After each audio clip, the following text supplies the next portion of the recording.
2 ans de prison, dont un avec sursis. C'est le verdict de la cour d'appel de Niamey contre Baba Alpha, journaliste d'une chaîne de télévision indépendante au Niger, accusé d'usurpation de nationalité en Bastille depuis le 3 avril 2017 avec son père. Il pourra donc retrouver très bientôt la liberté. Mais avant lui, c'était Ali Soumana et Moussa Dodo de l'hebdomadaire Le Courrier qui avaient été arrêtés durant quelques semaines et condamnés à 3 mois de prison avec sursis pour avoir publié un article sur des personnalités impliquées dans un concours frauduleux. Dans un pays où une loi portant dépénalisation des délits commis par voie de presse est censée être appliquée, ces cas cités parmi tant d'autres sont-ils isolés alors que le Niger semblait avoir connu bien des avancées dans ce domaine? Y a-t-il toujours menace sur la liberté d'opinion et la liberté de presse au Niger? S'ajoutant à ces affaires juridiques, on peut aussi citer la saga aux multiples épisodes que constitue le procès en cassation de l'opposant en exil Hama Amadou. Le 13 mars 2017, une vingtaine de personnes avaient été condamnées pour supposition d'enfant, un délit consistant à attribuer la maternité d'un enfant à une personne qui ne l'a pas mise au monde. Mais l'opposant qui lit cette affaire et son timing à sa distance prise avec le régime du président Issoufou devra attendre au moins le 11 avril pour connaître le délibéré. Son avocat ayant soulevé une exception d'inconstitutionnalité. Quelle subtilité y a-t-il à cette étape de la procédure? Les accusations de cabale émanant de l'opposant ainsi que des membres de son parti, le Modène FA Lumana, sont-elles fondées?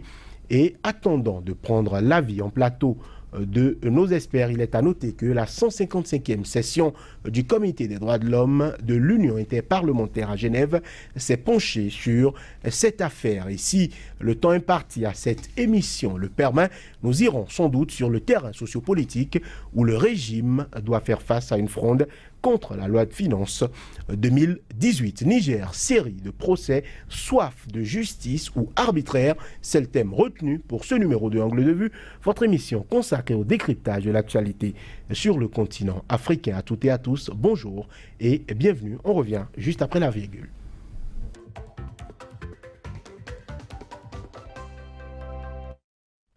Niger, série de procès, soif de justice ou arbitraire. Sur ce plateau pour en parler, Élisée Héribert Labelle-Adjovi, bonjour. Bonjour, Johannes Toan. Vous êtes journaliste internationaliste, vous êtes également écrivain. Merci d'être sur ce plateau. Face à vous, Alain Orula, bonjour. Bonjour, Johannes. Homme de droit, vous êtes analyste politique. Messieurs, merci d'être sur ce plateau. Le journaliste Baba Alpha et son père vont finalement sortir des geôles un peu plus tôt.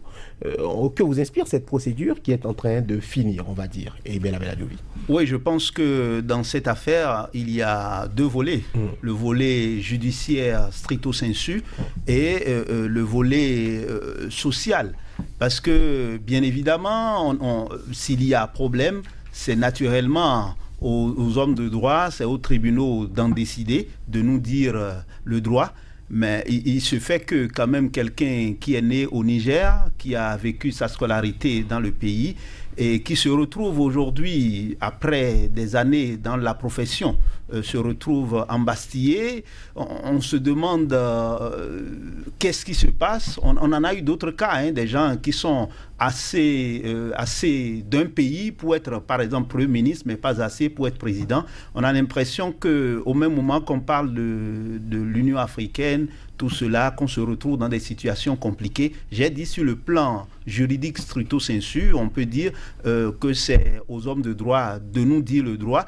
Les tribunaux ont parlé. Maintenant, quand on en arrive au plan social, quand on en arrive au niveau de tout ce que nous avons comme règles juridiques, notamment dans l'espace CEDEAO, on parle de libre circulation des personnes et des biens. On parle également d'une volonté de nous unir davantage. Et pour quelqu'un qui est né dans un pays, qui a fait tout le temps le pays et qu'on se retrouve parce que peut-être il n'est pas en odeur de sainteté avec peut-être le pouvoir, je ne sais pas.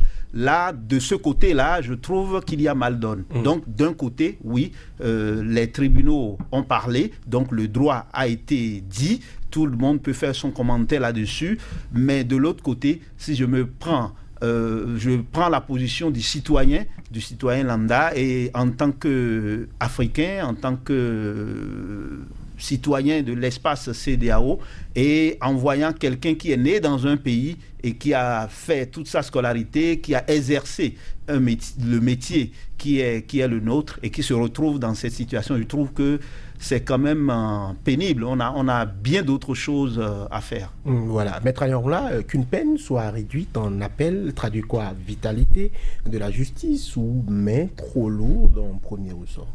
Ça traduit tout simplement l'exercice des voies de recours, c'est-à-dire le double degré de juridiction. Parce que ce qu'il est important de relever dans ce dossier, c'est la constante. C'est-à-dire que l'individu a été condamné en première instance et en appel. Et la peine qui lui a été infligée en première instance a été plus ou moins adoucie, puisqu'il y a une partie des 2 ans qui a été assortie du sursis. Mais ce qu'il faut retenir, c'est qu'il y a la confirmation de la déclaration de culpabilité. Qu'est-ce que ça veut dire en termes clairs? Ça veut dire que ce n'est pas à tort qu'on a reproché à Baba Alpha d'avoir fait usage de faux ou d'avoir usurpé en quelque sorte sa nationalité. Ça, c'est une infraction à laquelle nul ne peut échapper. C'est pas un problème sociologique, c'est pas un problème de liberté de circulation ni de liberté d'établissement, puisqu'il est né, semble-t-il, au Niger, qu'il y a vécu, qu'il y a grandi. Mais ce qu'on lui reproche, c'est de ne pas avoir utilisé les bonnes démarches pour se faire attribuer la nationalité nigérienne qu'il aurait pu obtenir tout simplement si les choses avaient été régulièrement faites. Donc c'est cette faute qui a été sanctionnée et qui ne pouvait pas ne pas être sanctionnée par les tribunaux. La vraie question, c'est de savoir ce qui a conduit à apprécier l'opportunité d'envoyer le dossier au tribunal. Oui, votre avis là-dessus, justement. Écoutez, ça participe du règlement de compte, parce qu'on connaît les positions critiques de ce journaliste, c'est vrai, qui ne ménage pas le régime. Et donc, à un moment, on a trouvé la faille, on l'a renvoyé devant les tribunaux. C'est mesquin, mais c'est l'application de la loi. Moi, je pense qu'il s'est agi d'une petite vengeance et de l'arroseur arrosé, puisque dans ses positions critiques, le journaliste enseignait en quelque sorte à bon droit, à juste titre au gouvernement, de trop sortir de ces couloirs. Et je crois qu'il y a eu un petit règlement de compte où on lui a montré qu'il n'était pas aussi exempt de reproches. Bon, c'est vrai que c'est un peu malheureux que tous ces jeux et ces règlements de compte se fassent au préjudice de la démocratie, qui est un état d'esprit qui concède la critique et même la critique acerbe. Voilà. Et bien, aujourd'hui, dans ce dossier, on a l'impression qu'on n'est plus sûr de savoir si juste le fait d'être né dans un pays, d'y avoir fait tout son cursus, vous donne droit à la nationalité. Mais bien entendu, mais c'est de ça qu'il s'agit, puisque des gens peuvent venir, quelqu'un peut venir même de l'étranger, et si dans un pays comme par exemple le nôtre, après une décennie, il peut demander, lancer la procédure pour avoir la nationalité. Mais quelqu'un qui est né, qui est un noir, qui est un Africain, qui est de l'Afrique de l'Ouest, qui est nigérien, puisqu'il est né dans le pays, il a grandi dans le pays, il a exercé dans le pays, et que du jour au lendemain, il y a un problème autour de sa nationalité sur les millions de citoyens. Je pense que quelque part, oui, le droit, mais il n'est pas candidat à une élection. Je pense qu'on est allé tirer ce dossier des placards. C'est regrettable. C'est regrettable parce que le droit ne doit pas être au service de l'autorité seulement. Le droit doit être au service de tous.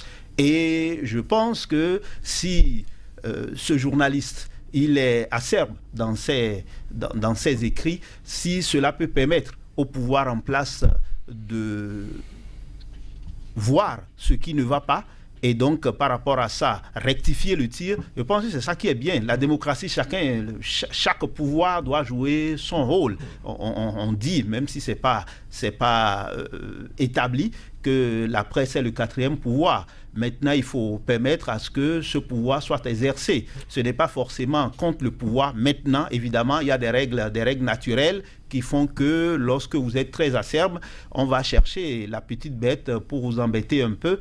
Et je crois que c'est ce qui a été le cas de notre confrère. C'est regrettable parce que tout cela rejaillit sur l'expérience démocratique nigérienne, même si quand on parle de démocratie, j'ai toujours l'habitude de dire qu'il y a des démocraties, mais on ne peut pas quand même escalader les limites. Je pense que c'est un dossier regrettable. C'est un dossier regrettable. On n'a pas besoin de soulever ce genre de problème dans ce cas précis, puisque on n'a pas quand même on n'a pas affaire à un persona non grata. Je pense que le monsieur il est dans sa profession, il exerce. Maintenant, évidemment, si c'est par rapport à ses écrits qu'il y a problème, on peut le traduire devant les tribunaux, mais en profiter pour l'humilier par rapport à la question de la nationalité, je pense qu'il y a mal donne. Voilà, Maître Alain Orunla, les deux prévenus, puisqu'on rappelle qu'il a été arrêté et mis en prison, condamné avec son père,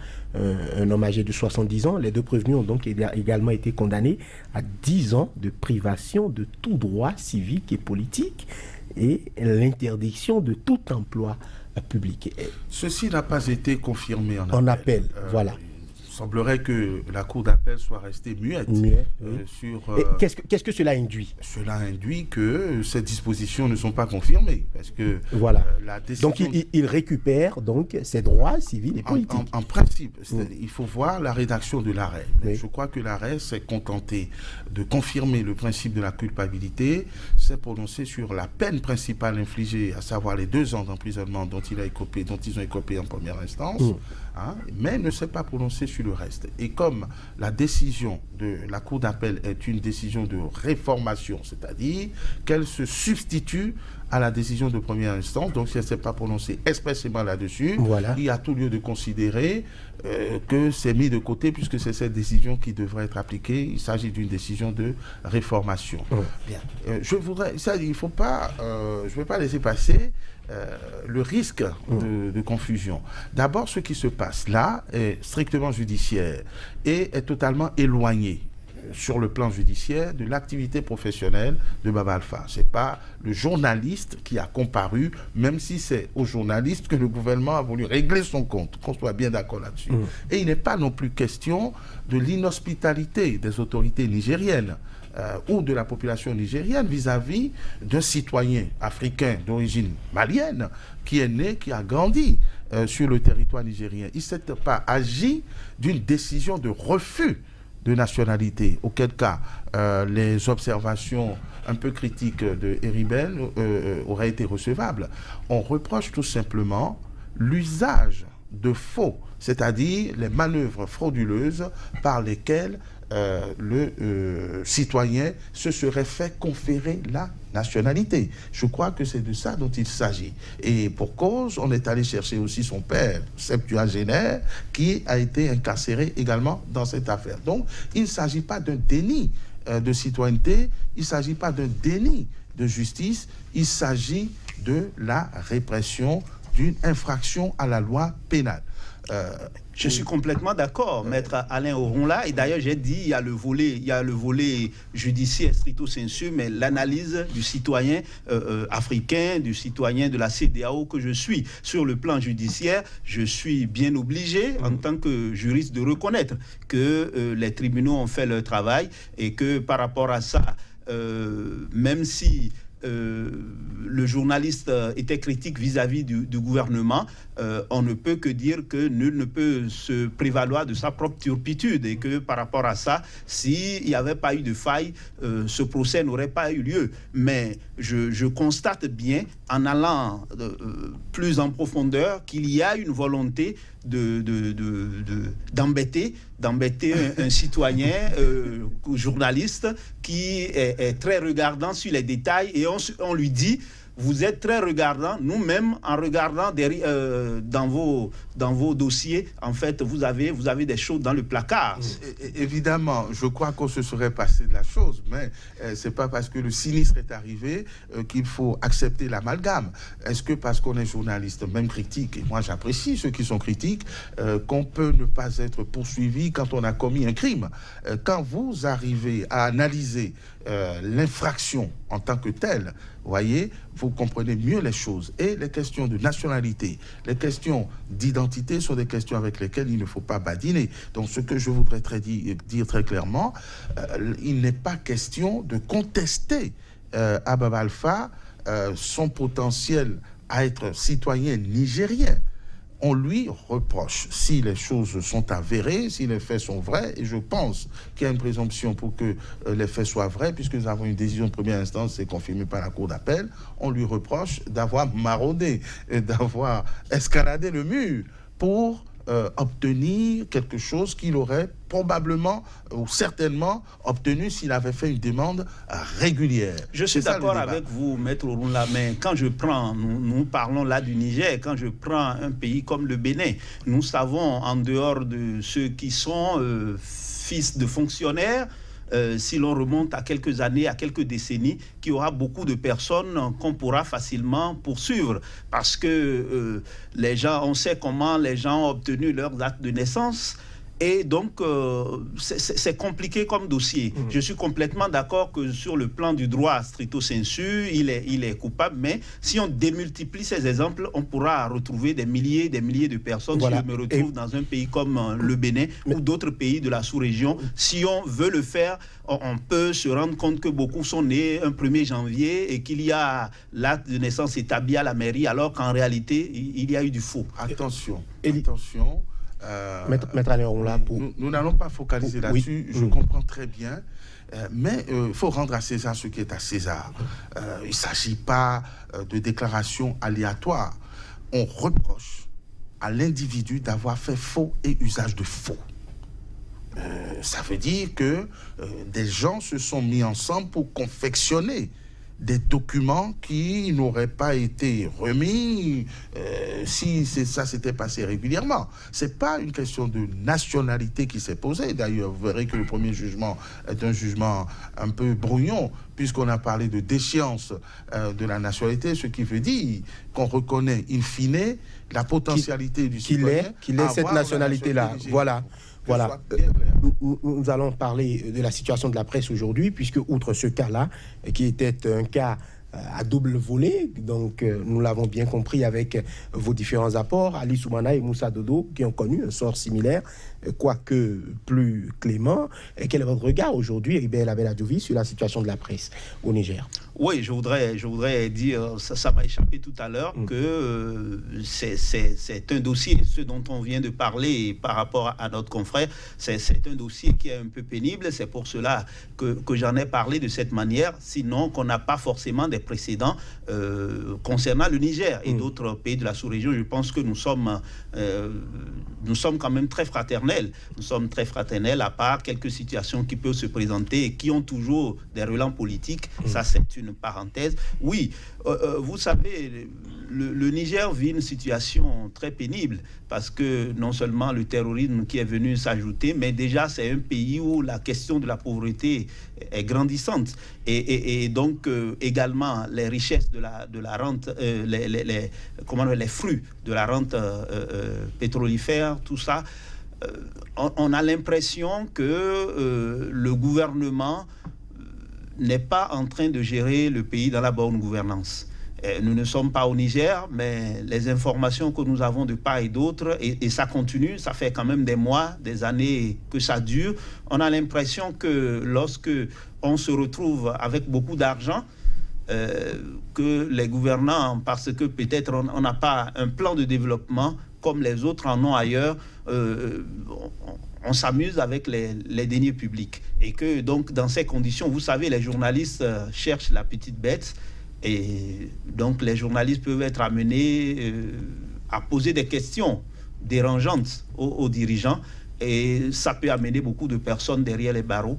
Et je pense que c'est aussi le cas au Niger, où avec tout ce que nous avons aujourd'hui, c'est vrai que le pays a beaucoup de ressources, en exploite, notamment l'uranium, mais de l'autre côté, ça n'a pas forcément amélioré le quotidien des Nigériens. Et lorsque c'est comme ça, la presse est là comme une sentinelle pour voir si le pays est géré comme il le faut. Et là, on a de plus en plus, lorsqu'on se retrouve dans ces schémas dans un pays, on a de plus en plus des journalistes qui cherchent à quand même faire bien leur travail. Et naturellement, ce n'est pas toujours évident qu'on ne les mette pas derrière les barreaux. Et c'est ça qui est regrettable.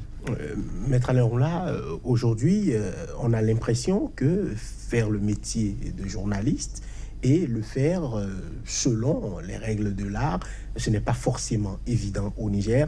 Il y a 2 journalistes qui ont été condamnés, 3 mois de prison avec sursis, dans une affaire où on a donné le nom d'un certain nombre de cadres qui étaient impliqués dans un concours frauduleux. Est-ce que pour exercer le métier de journaliste, on devrait se retrouver devant les barreaux alors qu'il y a une loi sur la dépénalisation? On est avec les délits de presse. Vous posez beaucoup de questions à la fois.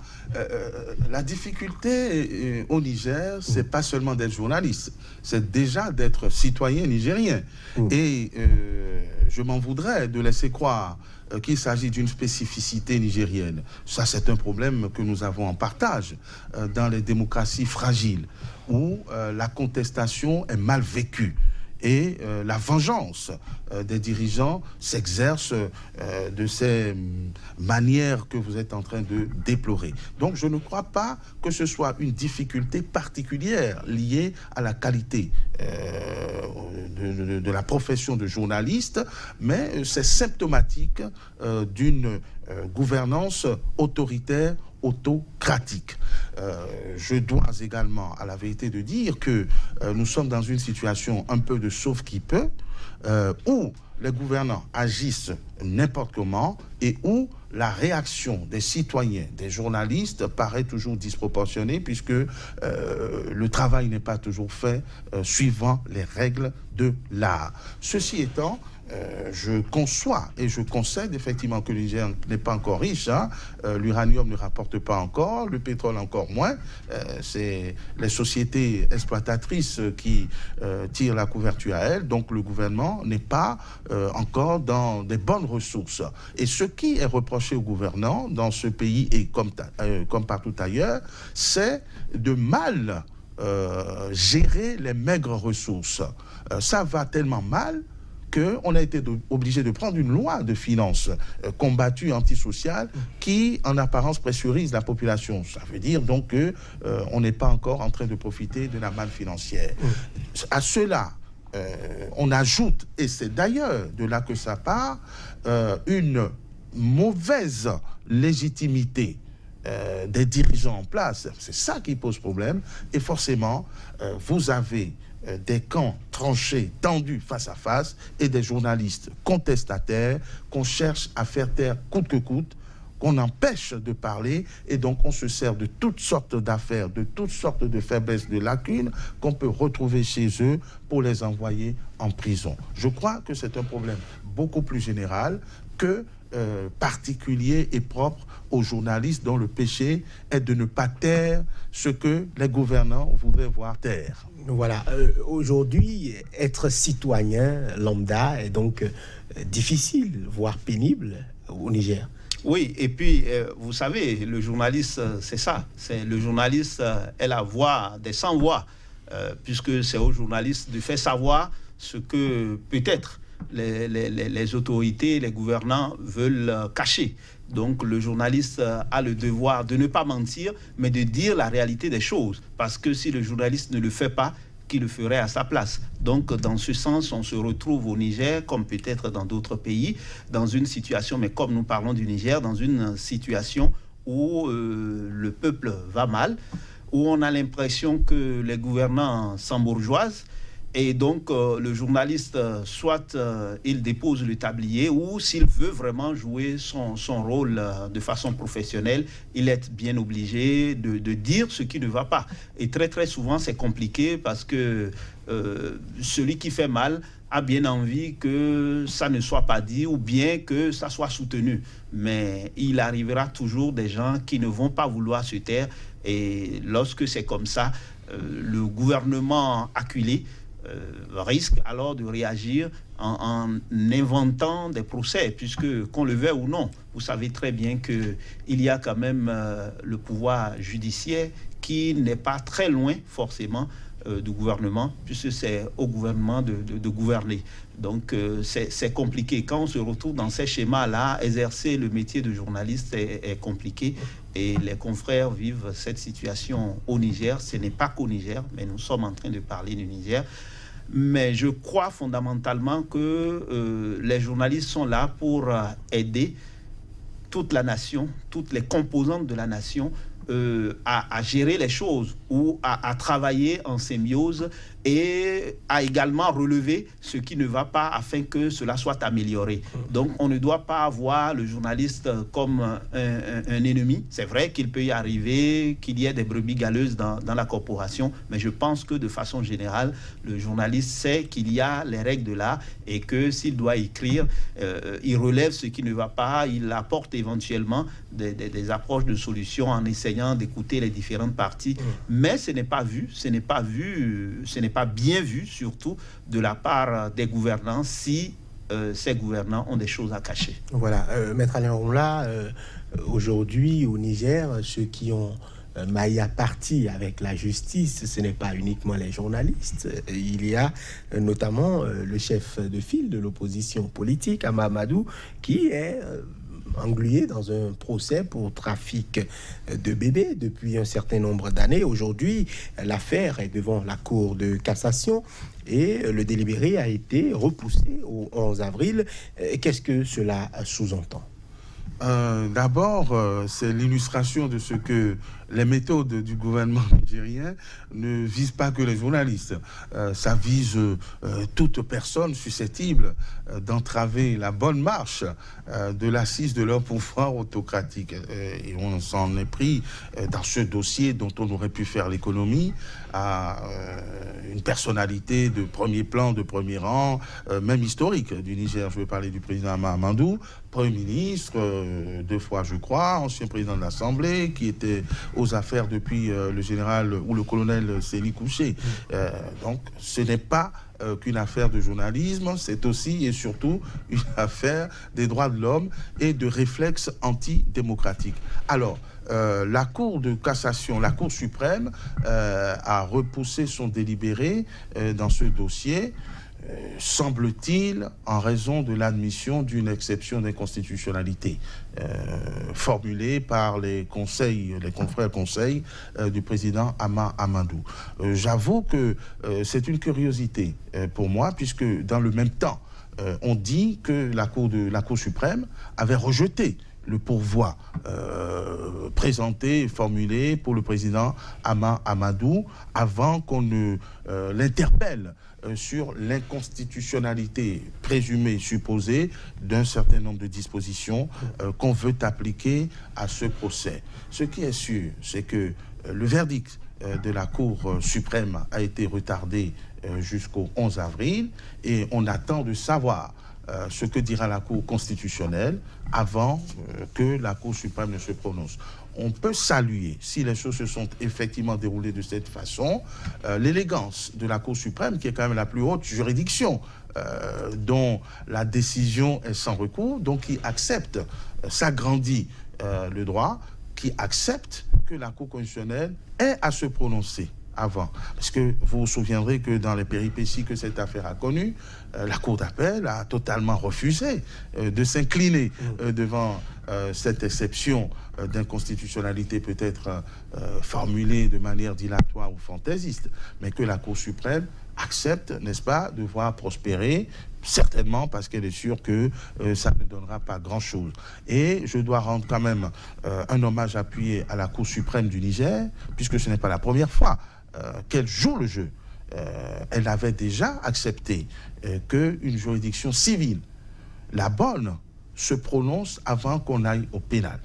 Donc, moi, je pense que, je connais les premières décisions qui ont été rendues, donc je pense que c'est une manière très élégante d'examiner les recours, même si tout le monde subodore que ce n'est pas évident que ça aille dans le sens voulu par mes confrères en charge de la défense du président Ama Amadou. Voilà. Et bien, la Beladjovi, cette affaire, vous la suivez aussi, ce verdict attendu pour le 11 avril. Est-ce que c'est un verdict qui peut avoir une incidence sur la vie sociopolitique au Niger?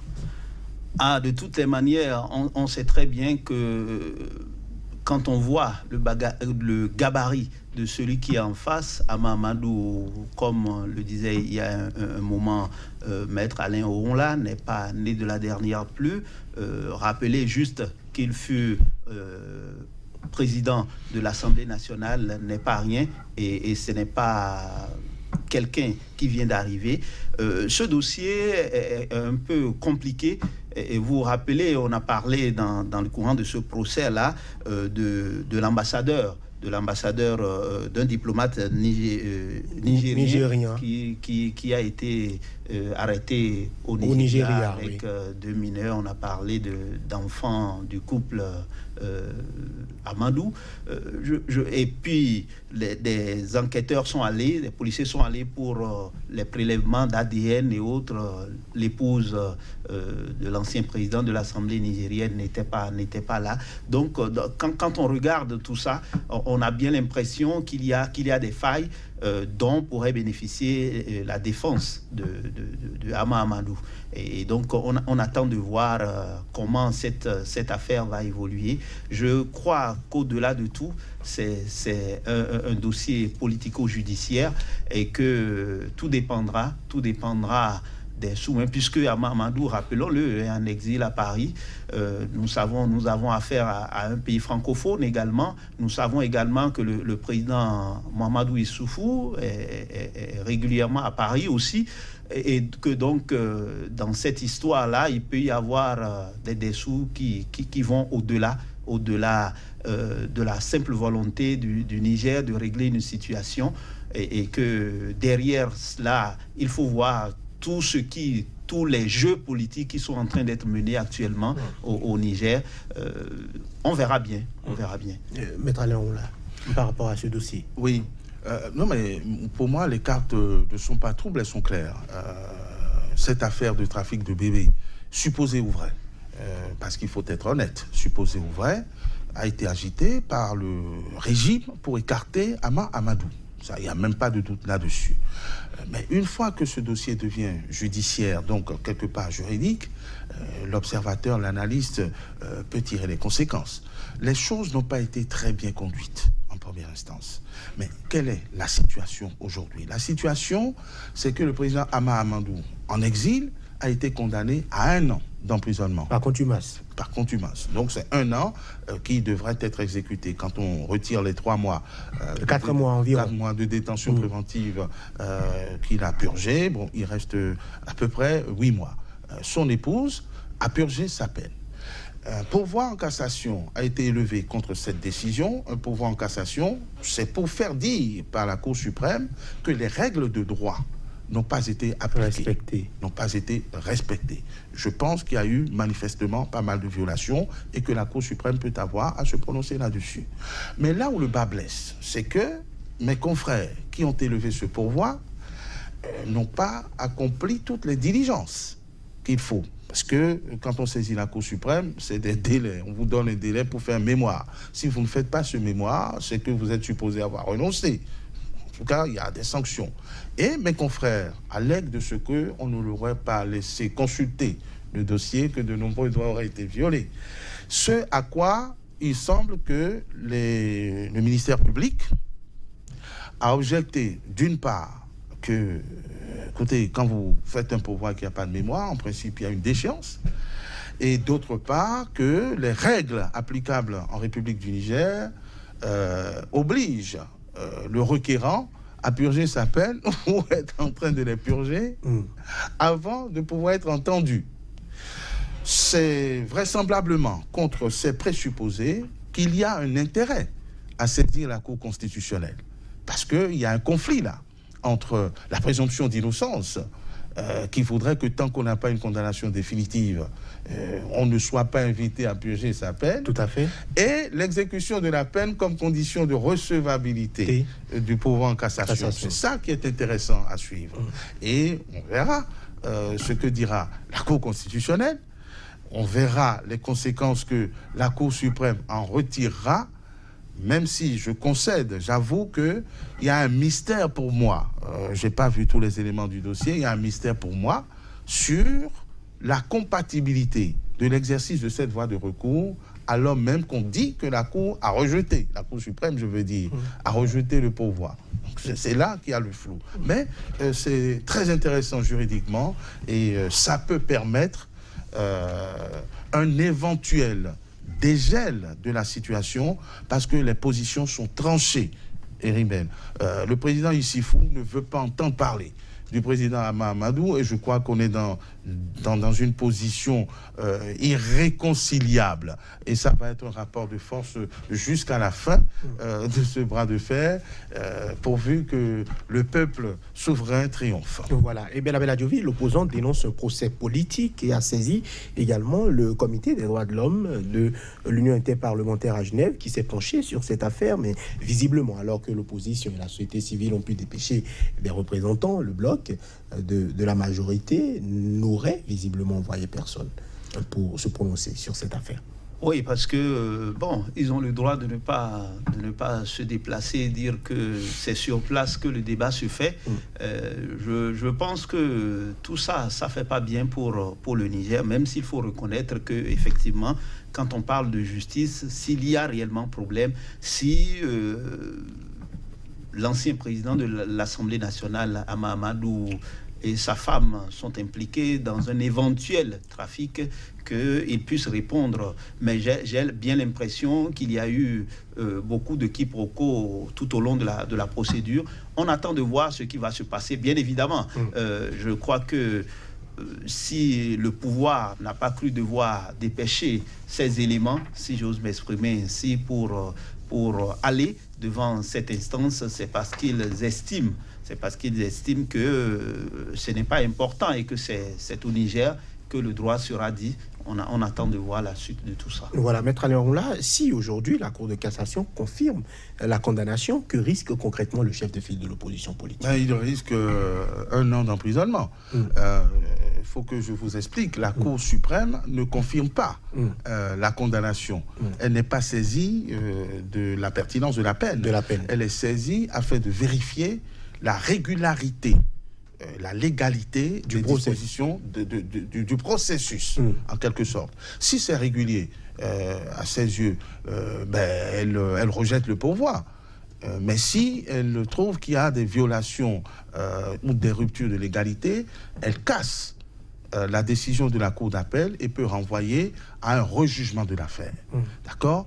Maintenant, les autorités nigériennes ne se déplacent pas. Elles ont beau jeu. Ce que voulait le président Issifou, il a déjà obtenu. C'était que le président Amadou ne puisse compétir dans des bonnes conditions, puisqu'il a compétit. Et il est allé au second tour. Vous avez vu la suite des événements. Si ça peut permettre de le tenir loin de la vie politique au Niger, on continue la procédure. Mais je crois qu'il y a aussi un effort à faire au niveau de la défense du président Ama Amadou pour qu'il y ait un peu plus de discipline que de dénonciation. Nous sommes d'accord, c'est manifeste qu'il s'agit d'une affaire politique. Et j'ai eu l'occasion de me prononcer là-dessus. Je ne vous cacherai pas ma proximité avec l'une des parties, mais ça ne nous empêche pas d'être objectifs. Le Niger ne subit aucun préjudice dans ce dossier-là. La République du Niger, les Nigériens ne sont victimes de rien dans cette affaire où personne ne s'est jamais plaint d'avoir perdu un bébé. Il y a des réseaux de trafiquants, on le sait, il y a une filière nigériane qui va au Niger, on le sait, mais... Qui transite par le Bénin. Qui transite par le Bénin, puisque nous avons connu cette affaire ici, et qu'il y a un médecin qui a même été embastillé, j'étais dans ce dossier. Donc, le caractère politicien du dossier est visible. Maintenant, le traitement judiciaire qu'on en fait pose problème, puisque apparemment, on n'arrive pas à convaincre autrement les juges à renoncer aux poursuites par application de la loi. C'est ça le problème. Peu nous importe le fond du dossier.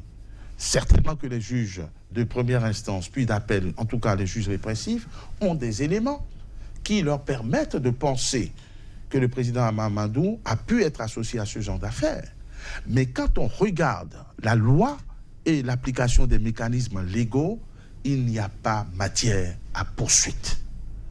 Donc, ça confirme le caractère politicien de ce dossier dont le Niger pourrait se passer, mais on connaît l'extrémisme, le jusqu'au-boutisme du président Issoufou Mahamadou, qui était un allié du président Hama-Amadou. Ils ont été ensemble. Un allié de poids. De poids. Ils ont fait leur coup ensemble. Le président Mahamadou Issoufou est arrivé au pouvoir grâce à une alliance avec le président Hama-Amadou, qui se fâche à ce point pour une fausse affaire où les victimes éventuelles seraient au Nigeria, ne peut pas maquiller le caractère politica de ce dossier. Alors, le Modène Faloumana, le parti du chef de file de l'opposition, a communiqué également et dénoncé la détention arbitraire de plusieurs de ses membres et aussi la cabale du régime contre ses leaders et ses militants.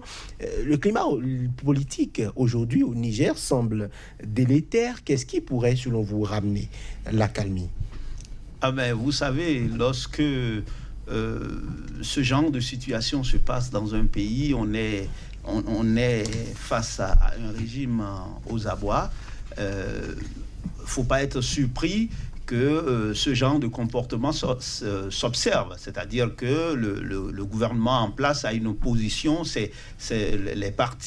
le parti majoritaire a une position et donc défendu par les membres de cette classe politique. Et évidemment, ceux de l'opposition et notamment ceux qui sont proches du chef de file Hama-Amadou, ils ont également un beau jeu d'adopter cette position. Mais je pense que concrètement, celui qui a intérêt à calmer le jeu, c'est le président Mahamadou Issoufou, puisque c'est à lui que les Nigériens ont confié les destinées de leur nation. Il a le devoir, pendant qu'il est là, de garder la maison.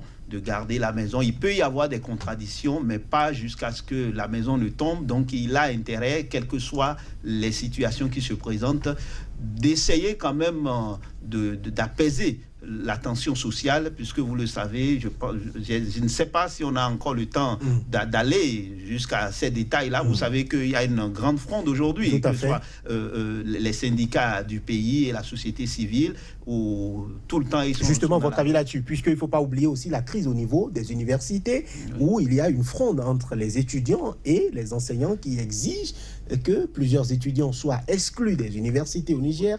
Il n'y a pas de cours dans les universités au Niger.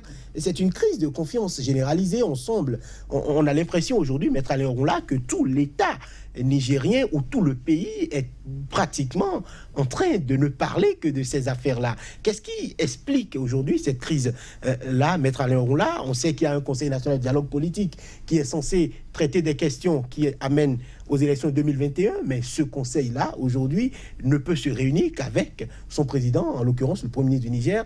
Aucun membre de l'opposition politique n'est là. Même les partis non affiliés ne participent pas aux activités du Conseil national de dialogue politique. Qu'est-ce que cela traduit aujourd'hui? Cela traduit non seulement l'incompétence, mais je vais être plus gentil, l'incapacité des gouvernants nigériens, comme la plupart des gouvernances dans nos pays, à faire face aux défis auxquels ils se sont imposés.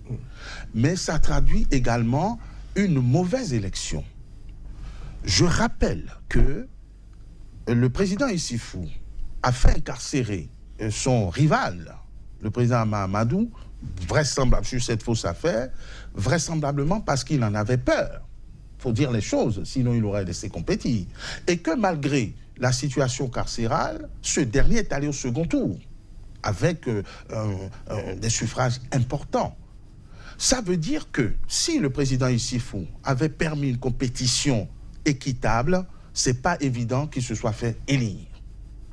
Donc aujourd'hui, on se retrouve en train de traîner les frustrations d'une bonne minorité, pour ne pas dire une majorité, qui ne lui auraient pas été acquises. Et donc, il y a une marche forcée du gouvernement actuel, avec toutes les manœuvres, qui ne permet pas de convaincre ni de résoudre les problèmes de la population. Donc, effectivement, la solution serait dans la souplesse du régime actuel, qui doit comprendre qu'il ne suffit pas de ruser pour prendre le pouvoir, mais qu'il faut bénéficier de cette humilité, de cette grâce et de la légitimité pour pouvoir conduire des réformes et convaincre l'immense majorité de la pertinence de ces réformes. Quand vous y rajoutez l'affairisme, eh bien tout explose.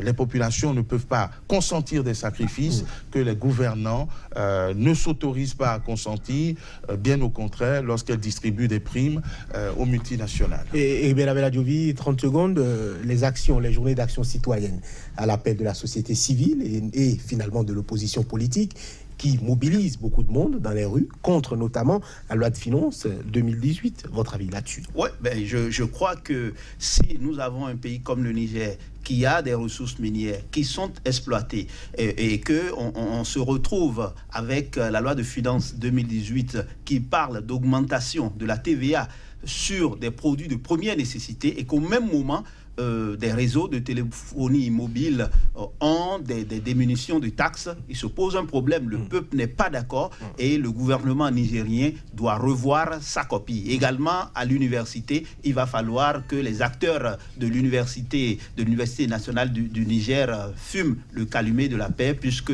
qu'on le veuille ou non, si le président Issoufou Mahamadou va conduire son mandat jusqu'à terme, il faudrait que ce soit dans la paix. Et ce n'est pas le cas actuellement. Oui. Il va falloir que le gouvernement qui gouverne ce pays puisse ramener la balle à terre. Voilà, mais le ministre des Finances, lui, veut qu'il y ait un changement de culture par rapport à l'impôt. C'était des propos qu'il a tenus devant les partenaires extérieurs du Niger. Voilà, ce sera tout déjà pour cette émission. Il était sur ce plateau. Alain Ronla, vous êtes homme de droit, analyste politique. Face à vous, Élisée Héribert Labella Diovi, journaliste internationaliste. Vous êtes également écrivain, messieurs, merci. Ce sera tout pour ce débat. Merci de rester fidèle à CK. À très bientôt.